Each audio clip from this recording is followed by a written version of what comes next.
Akulira ekibiina kya FDC Col Dr. Kiiza Besigye avuddemu eddoboozi ku kabuliriro kabaddeko ekyali kirese n'abantu abamu okulowooza nti mulwadde ali ku ndiri. I was away for about 3 weeks in New York, in the United States, where my family is.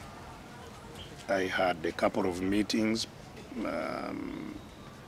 both private and official. Besigye agamba nti ekyokumugamba nti mulwadde si kipya era abalina endowooza eyo abasekerera busekerezi.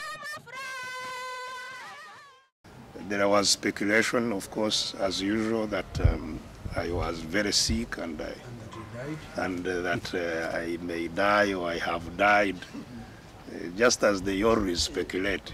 It's not the first time, it's not surprising.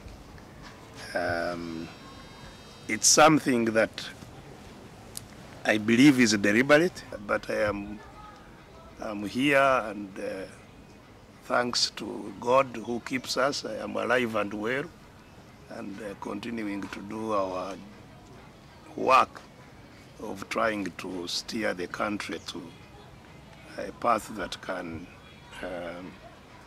bring sustainable peace and development. Ku mbeera nga bwe kati mu ggwanga naddala mu kulwanyisa enguzi, Besigye agamba nti kati abantu kye beetaaga bikolwa so si kwogera bwogezi. In fact,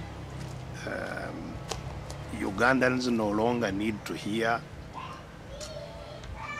anybody condemning the corruption, because that one is known, that the corruption is there, and you know that it's abhorrent. What people want to know is how to get rid of it. Besigye olunaku lw'eggulo yabadde kaseese mu kusona ensimbi z'ekereziya y'e Mukole mu kigo ky'Enyamirami. Eno yasimye abantu baayo okubeera bavumu nga balwanirira eddembe lyabwe.